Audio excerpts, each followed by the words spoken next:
dos de los libros más relevantes para nosotros los creyentes del Nuevo Pacto son Romanos y Hebreos, ambos en el Nuevo Testamento. La carta a los Romanos fue escrita por el apóstol Pablo, y como todos ustedes saben, yo pienso que él ha sido también el autor del libro a los Hebreos, aunque la Biblia no lo especifica. Personalmente creo que es así porque el estilo de las formulaciones muestra la característica peculiar y distintiva del apóstol Pablo. En el capítulo 2 del libro a los Hebreos, el autor comienza describiendo a Jesús como nuestro sumo sacerdote, y esta es la función que él ejerce en la actualidad a favor de los creyentes. Hay muchos que conocen al Jesús de los Evangelios, el que andaba sobre la tierra haciendo bienes a las personas, pero este no es el mismo Jesús que ascendió al cielo después de realizar su obra redentora y que ahora está sentado a la diestra de Dios el Padre, intercediendo por nosotros. Si bien todo lo que está relatado en los Evangelios acerca de él nos puede servir de gran inspiración, su posición o ministerio actual es mucho mayor que la labor que desarrolló mientras estaba sobre la tierra. Es precisamente el libro a los Hebreos donde encontramos los detalles de su ministerio sacerdotal. Pablo describe a Jesús como el sumo sacerdote según el orden de Melquisedec. En Hebreos capítulo 7, versículos 1 y 2, leemos: porque este Melquisedec, rey de Salem, sacerdote del Dios Altísimo, salió al encuentro de Abraham cuando éste regresaba de la matanza de los reyes y lo bendijo. Abraham le entregó el diezmo de todos los despojos, cuyo nombre significa primeramente Rey de Justicia, y luego también Rey de Salem, esto es, Rey de Paz. Biblia de las Américas. En mi opinión personal, este Melquisedec,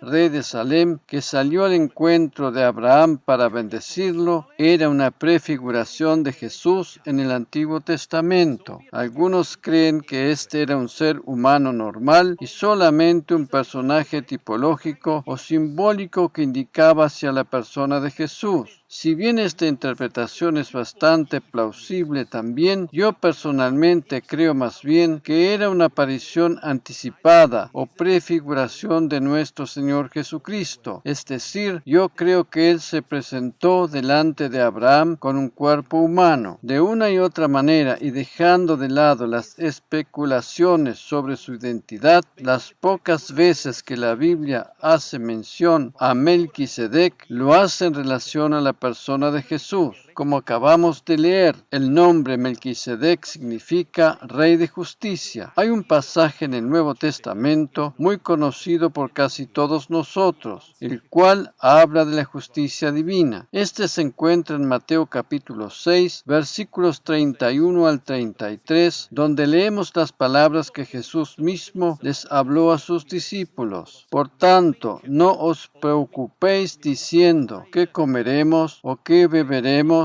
o con qué nos vestiremos, porque los gentiles buscan ansiosamente todas estas cosas, que vuestro Padre Celestial sabe que necesitáis de todas estas cosas. Pero buscad primero su reino y su justicia, y todas estas cosas serán añadidas. Biblia de las Américas. Dios nuestro Padre Celestial sabe de qué cosas tenemos necesidad aún antes de que se las pidamos. Jesús mismo dijo que si Él se ocupa de proveer alimento para los pajarillos y cuida de cada uno de ellos, ¿cuánto más habrá de hacerlo con nosotros? El término que el original griego utiliza aquí para expresar lo que en español se traduce como buscar es la palabra zeteo, Strong G 2212, e implica la idea de examinar, investigar o escudriñar algo con diligencia y cuidado. De acuerdo a este pasaje, lo más importante para nosotros como creyentes es buscar con diligencia y cuidado todo lo relativo al reino de Dios y su justicia. Si ponemos allí nuestra prioridad, todas las demás cosas que necesitamos para vivir nos habrán de ser añadidas. Si ponemos nuestra prioridad en la justicia de Dios, Su gracia inmerecida habrá de manifestarse en todas y cada una de las áreas de nuestra vida. De hecho, la gracia y la justicia divina que nos vino a traer Jesucristo nos permite reinar en la vida. En Romanos capítulo 5, versículo 17, leemos: porque si por la transgresión de uno, o sea, Adán, por este reinó la muerte, mucho más reinarán en vida por medio de uno, Jesucristo, los que reciben la abundancia de la gracia y el don de la justicia. Biblia de las Américas. Como habíamos dicho anteriormente, debido a que la Biblia hace una comparación de Melquisedec con Jesús y en especial la naturaleza de su sacerdocio, vamos a intentar conocer algunos detalles de este interesante personaje. Para ello vamos a volver a considerar los 3 primeros versículos de Hebreos capítulo 7. Melquisedec era rey en la ciudad de Salem y sacerdote del Dios Altísimo. Cuando Abraham regresaba de derrotar a varios reyes, Melquisedec le salió al encuentro y lo bendijo. Entonces Abraham tomó una 10ª parte del botín de guerra y se lo entregó. El nombre Melquisedec quiere decir rey de justicia. Es además rey de paz porque era rey de Salem y Salem quiere decir paz. Nada se sabe acerca de Melquisedec, quienes hayan sido su padre o su madre o sus otros antepasados. No se sabe dónde nació ni dónde murió. Así es semejante al Hijo de Dios y es sacerdote para siempre. Nueva Biblia al día. Este Melquisedec era sacerdote y al mismo tiempo rey de la ciudad de Salem o Salem, como lo indican otras traducciones, y se refiere muy posiblemente a la ciudad de Jerusalén.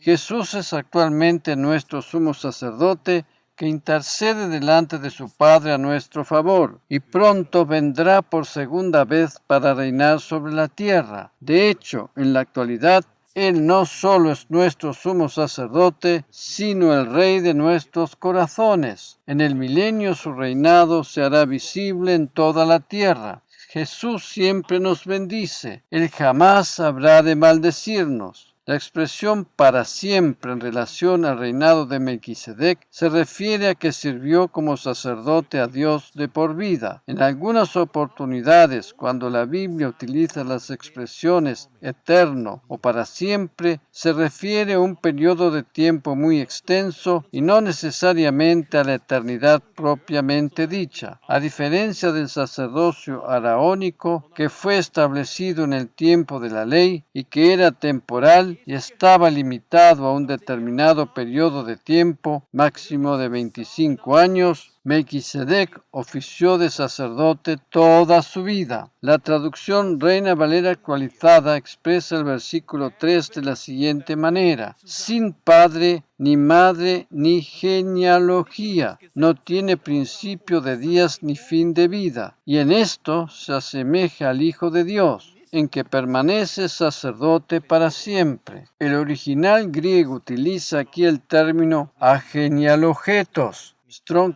G35, el cual significa no inscrito al nacer. Esta palabra no significa la ausencia de ancestros, sino la ausencia de una genealogía trazada o registrada. Anteriormente habíamos dicho que la justicia divina, la cual hemos alcanzado gracias a la fe puesta en Jesús y su obra redentora a nuestro favor, nos concede provisión. En Romanos capítulo 4, versículo 13, el apóstol Pablo nos dice lo siguiente: porque la promesa a Abraham o a su descendencia de que él sería heredero del mundo no fue hecha por medio de la ley, sino por medio de la justicia de la fe. Biblia de las Américas. La Biblia dice que nosotros, los creyentes, somos la descendencia de Abraham. Por tanto, las promesas son válidas para nosotros también. En Gálatas capítulo 3, versículo 29 leemos: Y si sois de Cristo, entonces sois descendencia de Abraham, herederos según la promesa. Biblia de las Américas. ¿Qué significa ser heredero del mundo? Para Abraham y los judíos, esto tenía que ver con poseer la tierra prometida, lo que finalmente sucederá en el milenio cuando Cristo venga a establecer su reino sobre la tierra. ¿Qué significa esta promesa para nosotros? Por medio de la obra de Cristo a nuestro favor y por medio de la fe podemos apropiarnos de todas las promesas hechas a Abraham ahora mismo. Amén. La palabra que en español se traduce como mundo es el término griego cosmos, Strong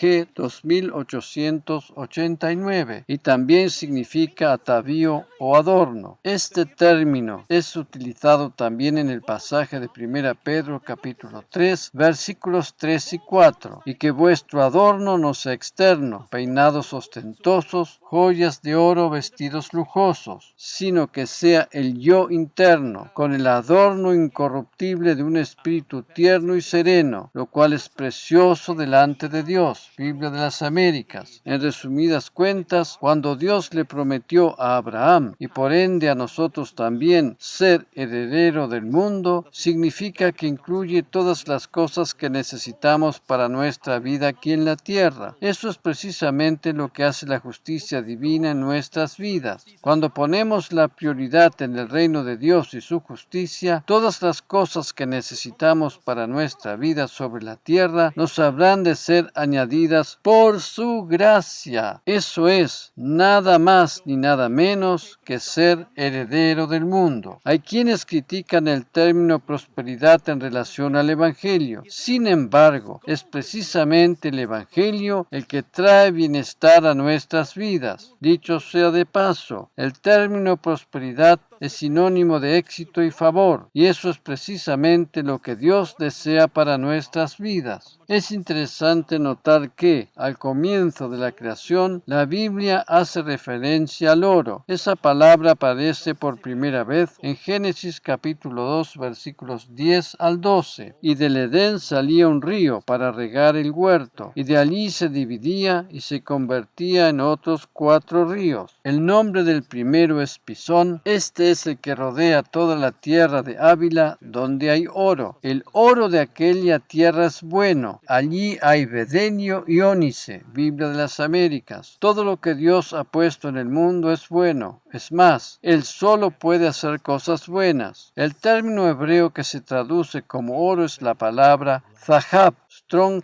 H 2091 está compuesta de las siguientes 3 letras. Zain, G, o sea, H-E, y Bet. Como ya sabemos, el hebreo se lee de derecha a izquierda y todas las letras tienen un significado especial y un valor numérico específico. La letra Zain es la séptima del abecedario, la G, H-E es la quinta y la Bet la segunda. Si sumamos 7 más 5 más 2, obtenemos el número 14 y este, el cual es múltiplo de 7, nos habla de la perfecta obra de Cristo a nuestro favor. Es interesante notar que en la palabra oro aparece la letra G, o sea, H-E, la cual, como ya sabemos, representa la gracia divina. Esta letra aparece en la parte central de la palabra. A mi modo de ver, la gracia divina es la que sostiene todo lo demás. La gracia divina nos concede bienestar, no solo espiritual, sino que involucra también todo lo que necesitamos para nuestra vida terrenal. En Deuteronomio capítulo 15, versículo 4, leemos: Sin embargo, no debe haber necesitado en medio de ti, porque el Señor te bendecirá con abundancia en la tierra que el Señor tu Dios te da por heredad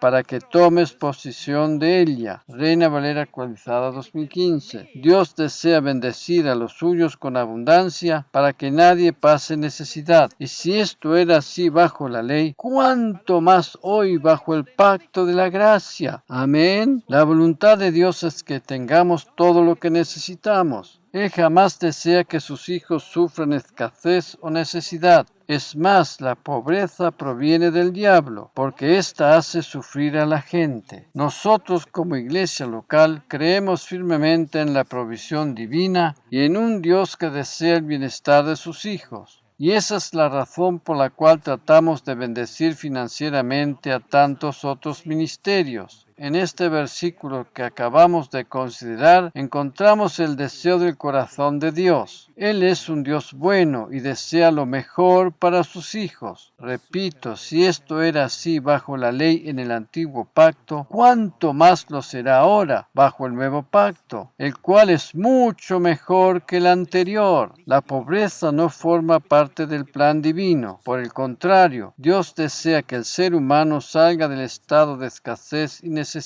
Es el ser humano mismo quien sume y mantiene a otros en la pobreza. Son los dictadores, los especuladores, los avaros, los que esclavizan a la gente en la pobreza y la miseria. Dios está en contra del materialismo y la avaricia, pero jamás en contra del bienestar y la prosperidad. Dios desea bendecir nuestras finanzas para que tengamos más de lo suficiente para que con ello podamos bendecir a otros que tienen menos que nosotros. En Hebreos capítulo 6 versículos 19 y 20 leemos: tenemos la esperanza como ancla de la vida, segura y firme, y que penetra aún dentro del velo, donde entró Jesús por nosotros como precursor, hecho sumo sacerdote para siempre, según el orden de Melquisedec. Reina Valera actualizada 2015. Habíamos visto que el sacerdocio de Melquisedec no estaba limitado a un determinado espacio de tiempo como el sacerdocio levítico. Jesús tampoco está limitado por el tiempo y su sacerdocio es para siempre. Habíamos visto también que Melquisedec bendijo a Abraham y éste le entregó la 10ª parte del botín de guerra. El tema del diezmo es muy discutido. Hay quienes dicen que esto tenía que ver con la ley y que hoy en día no es válido. Hay que tener en cuenta que Abraham, al entregarle los diezmos a Melquisedec, estaba reconociendo su autoridad espiritual y lo hizo en forma completamente voluntaria y mucho antes de que existiera la ley. Al hacer esto, Abraham estaba reconociendo también que era Dios quien le había otorgado la victoria. El tema del diezmo es solo para aquellos que tienen la revelación de que es una bendición. Bajo el nuevo pacto damos el diezmo en forma completamente voluntaria y como un acto de honra a Dios y en agradecimiento por lo mucho que Él nos da, y de ninguna manera como una obligación. Al dar el diezmo voluntariamente, ahora bajo el pacto de la gracia, estamos indicando que Dios es quien nos bendice y provee el trabajo y las finanzas para todo lo que necesitamos. No me malinterpreten, por favor. Dar el diezmo no significa intentar comprar las bendiciones divinas. Dios nos bendice en forma totalmente inmerecida y a causa de su gracia. Pero, así y todo, al hacerlo estamos reconociendo que Él es mayor que nosotros y no dependemos de nuestras propias fuerzas. De esa manera, recibimos más bendición todavía. Abraham no hubiese necesitado dar el diezmo, y mucho menos para recibir más, pues él ya era inmensamente rico antes de encontrarse con Melquisedec, pero a causa de su actitud de humildad recibió más bendición todavía. A menudo se observa la tendencia de aquellos que aducen que, bajo el nuevo pacto de la gracia, no hay que hacer absolutamente nada. Si bien es cierto que no recibimos las bendiciones por lo que hacemos, precisamente porque recibimos tantas